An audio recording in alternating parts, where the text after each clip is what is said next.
Amigos queridos, doce enlevo nos envolve aos clarões desta manhã que surge, envolvidos em sublimes vibrações que vertem dos corações amantíssimos em nome de Jesus, em favor de todos nós. Deixemo-nos envolver pela sinfonia da natureza, pela leveza desta manhã amena, pelas doçurosas melodias da música, para que o nosso estado íntimo seja um estado pacificado, sereno, e em nome de Jesus pedirmos humildemente que sua paz se estenda aos nossos corações, que os caminhos se abram para que os nossos passos encontrem objetivos nobres. Sê conosco, Senhor Jesus.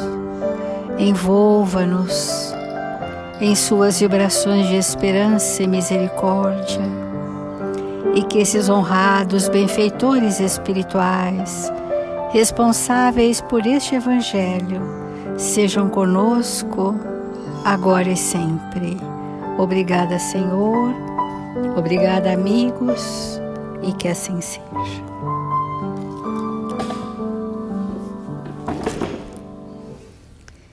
Do Evangelho segundo o Espiritismo, o capítulo 11, Amar o próximo como a si mesmo. E nós estamos no item Caridade para com os criminosos.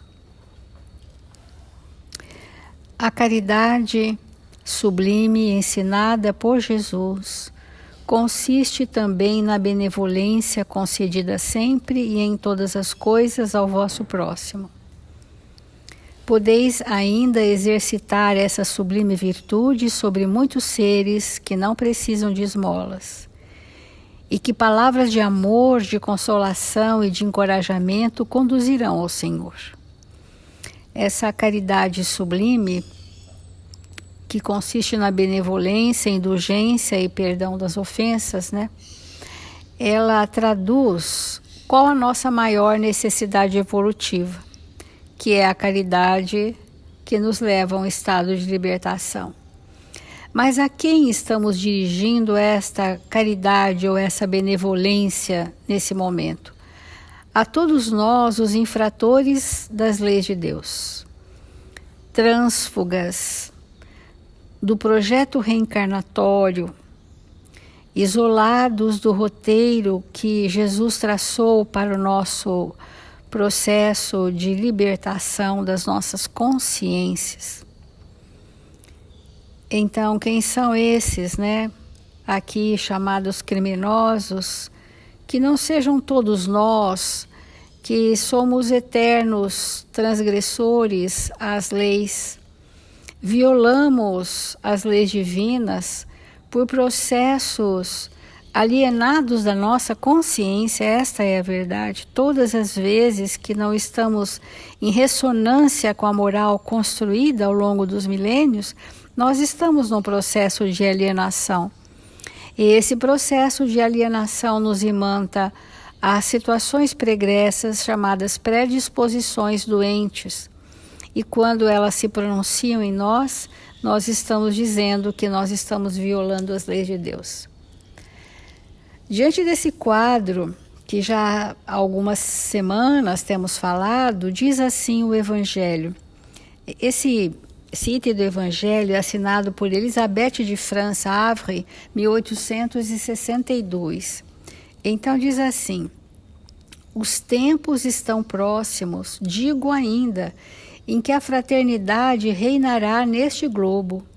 A lei do Cristo é a que regerá os homens, e só ela será o freio e a esperança, e conduzirá as almas às moradas bem-aventuradas.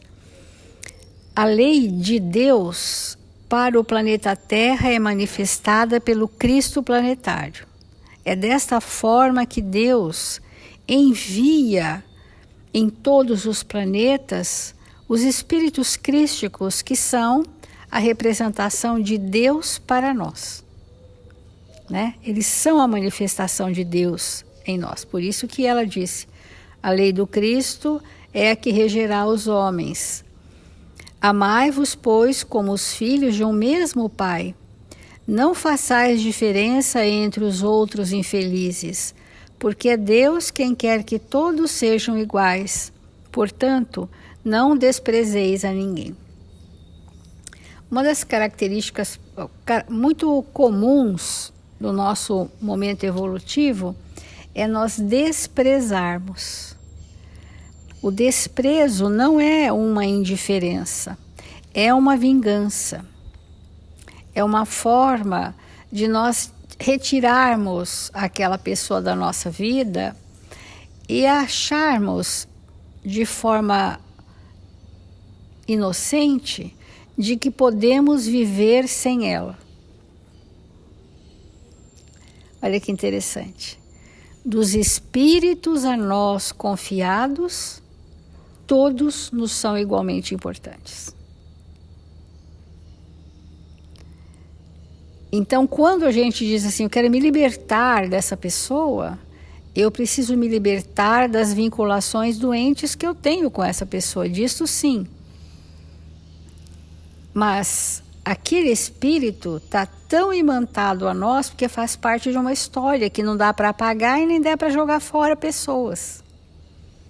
Então nós precisamos resolver internamente os nossos sentimentos para que a brandura dos sentimentos novos seja um anteparo que arrefeça a força dos inimigos, dos desafetos. Essa é a dinâmica, né? Vamos pensar no Chico, né? Quanto que o Chico recebeu de impropérios, quantas acusações, quanta maledicência, quantas tramas sórdidas criaram para envolvê-lo. E ele se manteve pacificado, amando aqueles que o ofendiam. Então, se manteve pacificado porque dentro dele a agressão do outro não encontrava guarida, não encontrava ressonância, não encontrava nenhum plugue para se alojar na intimidade daquele coração puro. Guardadas as devidas proporções, nós precisamos resolver questões íntimas nossas, que aqui o Evangelho está dizendo como a caridade da benevolência, da indulgência, do perdão das ofensas, para que os nossos desafetos, e nós os temos, não encontrem em nós semelhança da emoção que eles estão vibrando por nós. Esse é o maior processo de desobsessão natural. Esse é o grande passo que a evangelização de espíritos, através da doutrina espírita, tem nos ensinado, a metodologia da libertação do espírito para que haja uma desobsessão e uma reconciliação com os nossos desafetos. Isso é muito esperançoso, amigos. E nós trouxemos uma lição aqui do livro Evangelho segundo Mateus, o Evangelho por Emmanuel, segundo Mateus, que diz assim: nós não estamos chamando de criminosos nem inimigos, nós estamos chamando de desafetos. E aqui Emmanuel atenua dizendo adversários. Então, ante os adversários, é possível encontres alguns adversários nas melhores realizações a que te entregas, em lugares assim de trabalhos espirituais, de trabalho profissional digno, nos lugares mais nobres da nossa vida, pode ser que a gente encontre adversários. Se isso acontece, habitualmente estás diante de uma pessoa desinformada ou doente, principalmente doente do espírito. Porque todos os agressores são doentes do espírito. Todos os malfeitores são doentes do espírito. E quando esse alguém não consegue serenar-te o campo íntimo, há certas reações negativas, por vezes alteia a voz e se faz mais inconveniente nas provocações. Então, ao estímulo, nós não dominamos aquele impulso, ficamos reativos, elevamos a voz, queremos nos impor o nosso pensamento. E qual é a recomendação de Emmanuel, né, para nós? De qualquer modo, tolera o opositor com paciência e serenidade. Não é fácil essa recomendação, é difícil até para a gente ler, quanto mais para a gente viver, né? Tolera o opositor, que a tolerância, ela vem da compreensão do tempo evolutivo do outro. A paciência, que é uma virtude esplendorosa do espírito que sabe esperar, e a serenidade é uma consequência dessas anteriores, né? O espírito está pacificado, ele é sereno. Então ele está mais para doar de si do que para reagir às ofensas. São coisas diferentes. Reagir às ofensas e doar de si ao ofensor, que naquele momento, o que ele está sentindo? Uma dor moral, uma dor espiritual, uma dor emocional, e não sabendo lidar com a dor, ofende. Quem agride, as pessoas que têm o ímpeto da agressividade ou da reatividade, são espíritos que estão em processos sofridos, muito sofridos. E a gente tem que transcender a reação do outro para socorrer. E diz Emmanuel, ouve-lhe as frases ásperas em silêncio. Outro dia eu disse para uma pessoa que atendíamos, mas às vezes é preciso que você silencie nessa hora. Nossa, ela ficou vermelha, feito um fogo, porque ela se sentiu incapaz de dominar a boca, por onde as palavras ofensivas ao longo de décadas saíam sempre. Então aquilo, ela recebeu como se fosse um tampão, e ela virou uma chama, ficou rubra, vermelha, e provavelmente aqueceu e ficou naquela condição sanguínea, porque só de pensar na possibilidade de não reagir, ela se desequilibrou. Né? Ouve frases ásperas em silêncio e reflete no desgosto ou na enfermidade em que provavelmente se encontre. Vamos pensar nesse ofensor, amigos, que ele ofende porque está em dor. E vamos pensar o que Emmanuel está nos sugerindo. Quanto haverá sofrido essa criatura? Até que se obrigasse a trazer o coração simbolicamente transformado num vaso de fel. Por que ela chegou nessa condição de trazer um vaso de fel no coração? Porque sofreu e não sabia como se libertar.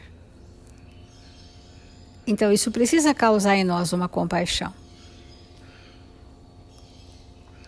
Anota por ti mesmo que todos aqueles que ferem estarão talvez feridos.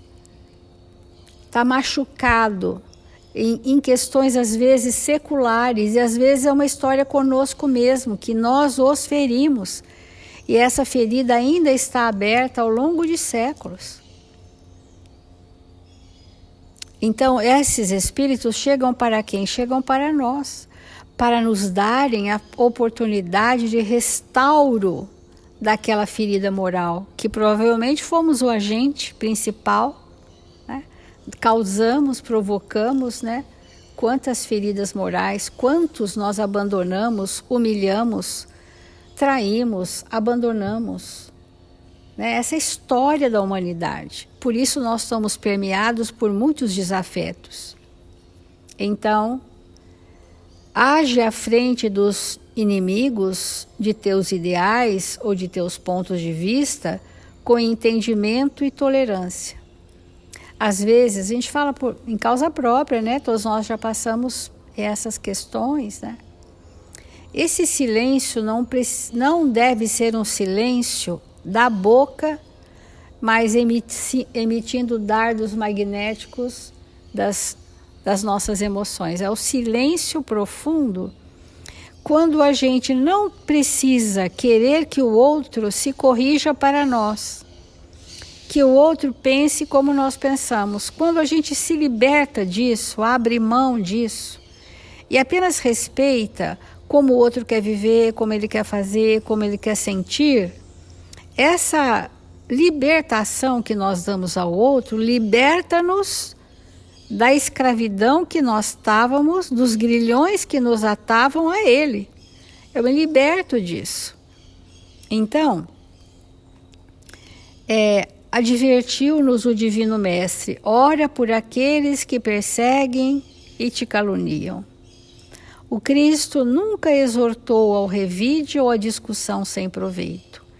Induziu-nos a orar por todos os adversários ou acusadores gratuitos, dando-nos a entender que eles todos já carregam consigo sofrimento bastante, sem que necessitemos agravar-lhes as tribulações.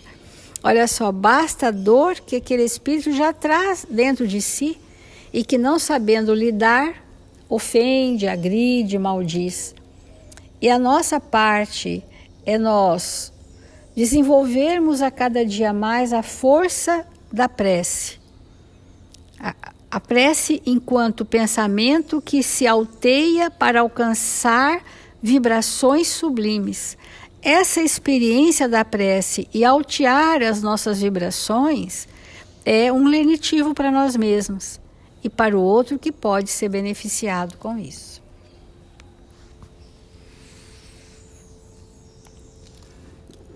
Então, irmãos, cada vez mais nós vamos compreendendo que o maior cuidado que nós temos que ter é com a nossa mente. Porque nós podemos ter todo o recurso financeiro do mundo, toda a cultura do mundo, toda a ciência do mundo, mas se a nossa mente não estiver dotada de um conhecimento sublime, se a nossa mente não estiver mergulhada em conteúdos que nos equilibre, não há nenhuma possibilidade do aproveitamento de nada. E como que a gente sabe que a nossa mente não vai bem? Quando nós começamos a fazer as interpretações equivocadas.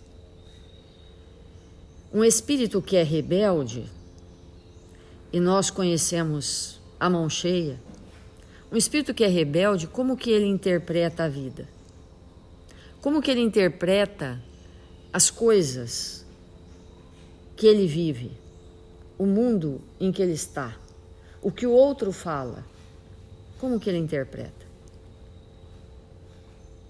Pelo viés daquilo que ele padronizou no seu íntimo como a realidade, que nada tem a ver com a realidade real. Então, quantas vezes nós permanecemos na existência esposando uma ideia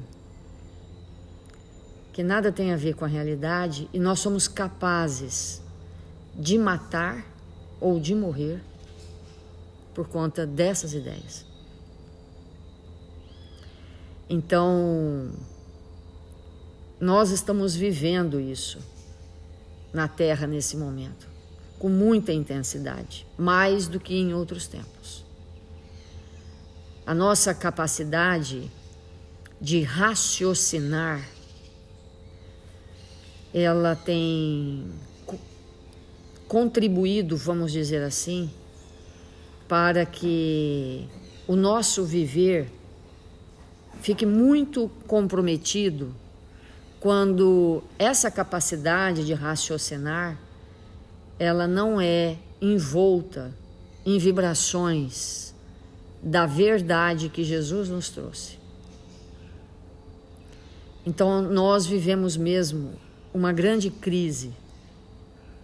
E tudo isso está nesse contexto da interpretação. E todas as vezes que uma pessoa que não pensa como eu expressa o seu pensamento, é possível que nós iniciemos um processo de crítica. E toda vez que alguém faz alguma coisa que não é do jeito que nós fazemos, é possível que nós comecemos um processo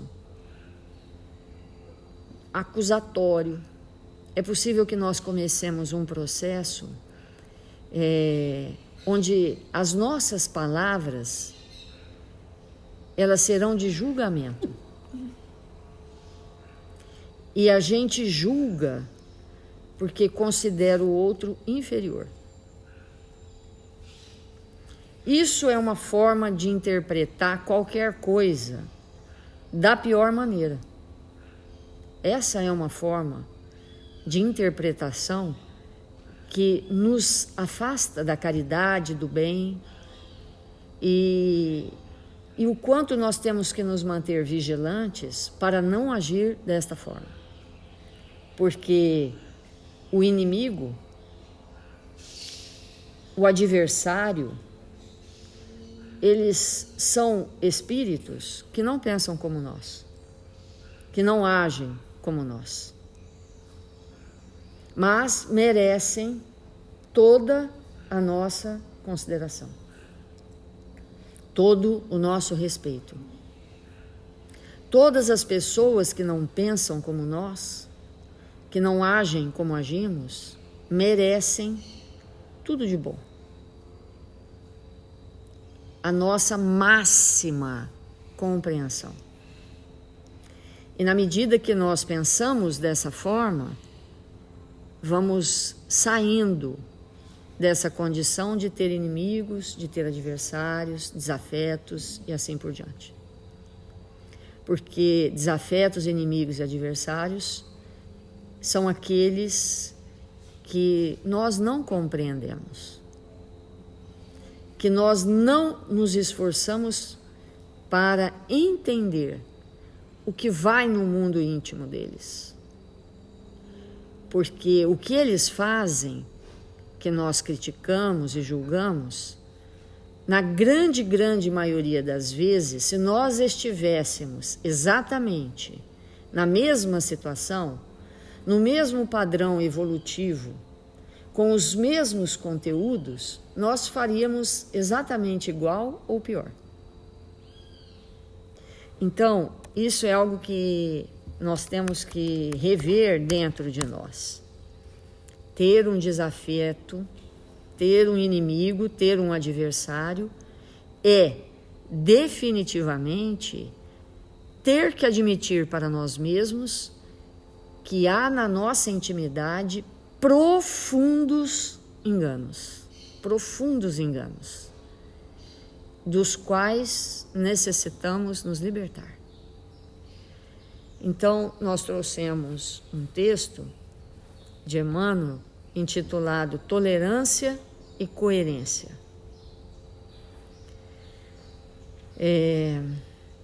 O quanto somos necessitados, como a Célia colocou, de aprender o silêncio do coração. Não só silenciar a mente ou a boca, mas o silêncio do coração.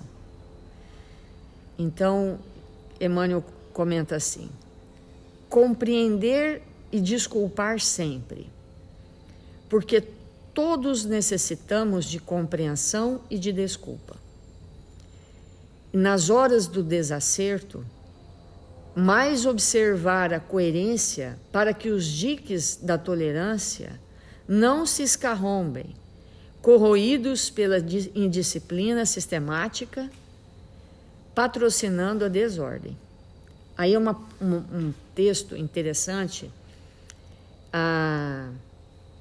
não é indisciplina, mas é displicência. Aqui é um texto importantíssimo, porque quando nós andamos por aí, ontem nós falamos uma frase que gostaríamos de repetir, porque ela é mesmo muito significativa. O preço da liberdade é a constante vigilância. Porque quando nós não estamos vigilantes, nós caímos em situações contrárias às leis divinas que temos que reparar. E caindo no patamar dessa invigilância, nós ficamos presos, literalmente presos,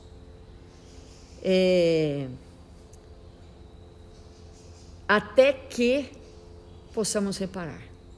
É uma prisão interna. Até que o amor instalado em nossa intimidade cubra a multidão dos nossos equívocos. Então, nesse estado de alma que nós precisamos estar verdadeiramente, de nos mantermos vigilantes, altamente vigilantes, quando alguém emite um posicionamento contrário ao nosso, de nós não nos esbarrarmos nas nossas dificuldades e emitirmos o seguinte pensamento: ele não sabe de nada, ela não sabe de nada, ela está errada, ele está errado. Então, quando a gente emite esse pensamento, a gente está dizendo o quê? Eu é que sei, eu é que posso, eu e eu. E quando eu fico presa no eu, isso é o egoísmo e o orgulho, o ensimismamento. Sou eu que sei. Ele não sabe nada. E quando nós elaboramos esse pensamento,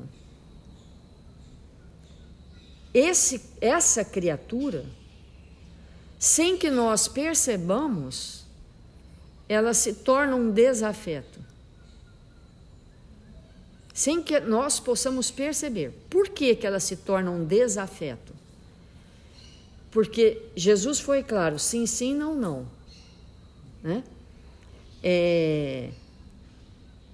Quando eu olho para uma pessoa e tenho profunda indiferença por ela, eu não posso dizer que é meu afeto. Se eu tenho indiferença, é desafeto. A indiferença é uma das formas mais expressivas e camufladas do desafeto, do não sentimento, da não consideração.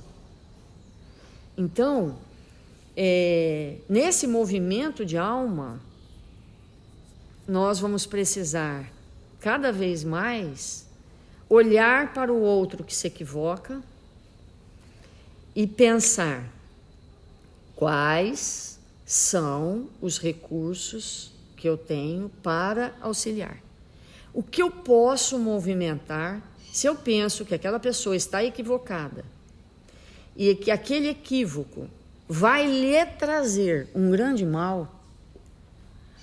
A questão é como eu vou movimentar as forças mais profundas do ser espiritual que eu sou para contribuir que esse equívoco se desfaça.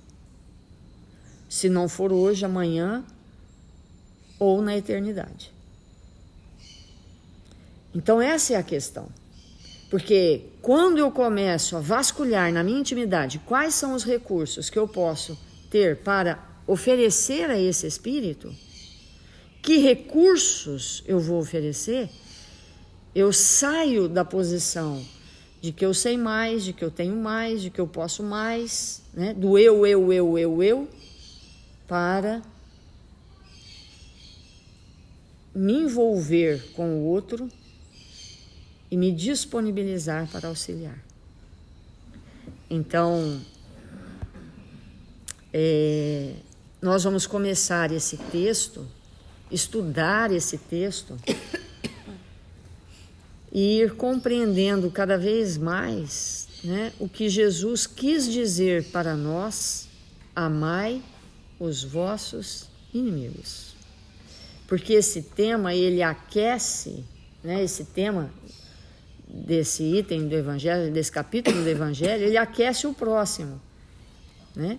Porque o próximo vai falar justamente do amar os vossos inimigos. Então nós vamos nos aquecendo para ir compreendendo mais e mais tudo isso que nós estamos nos esforçando para aprender. Vamos fazer a nossa prece.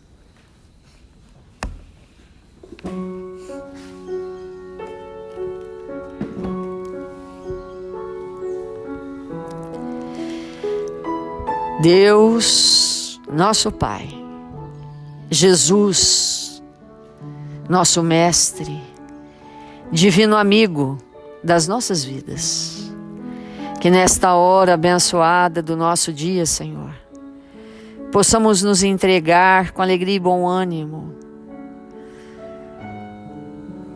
a esses irmãos que nos tutelam a existência, que nos acompanham os passos, que nos envolvem com vibrações amorosas, que nos estimulam a prosseguir um passo a mais, um dia a mais, para que esta existência, Senhor, seja coroada de luz, pelo aprendizado diário do Seu Evangelho de amor, que nos conduz, Senhor, ao profundo entendimento sobre nós mesmos e como podemos contribuir para que este planeta azul, Senhor, se torne uma morada de espíritos regenerados, aprendizes das leis divinas que o Senhor vivenciou para nós, nos exemplificando. Que nesta hora abençoada do dia, Senhor, sejamos aqueles espíritos tolerantes com todos aqueles que nos cercam, que possamos iniciar a nossa manhã, que possamos permanecer durante a tarde e a noite, com vibrações felizes e amorosas, possamos envolver todos aqueles que nos cercam. Que nesta hora, Mestre, o Senhor possa nos envolver em vibrações de paz e de equilíbrio. Mil vezes obrigado, Senhor, pela Sua presença constante a nos amparar. Que os bons espíritos que aqui presentes estão possam socorrer os nossos irmãos necessitados de amparo, registrados nos cadernos de vibração da nossa casa, para que eles recebam nesse instante aquilo que somos abençoados em receber. Que possamos, durante esse dia, Senhor, nos mantermos vinculados ao Seu coração generoso, para servir em Seu nome, em todas as circunstâncias. Sê conosco, Mestre, agora e sempre. Que assim seja.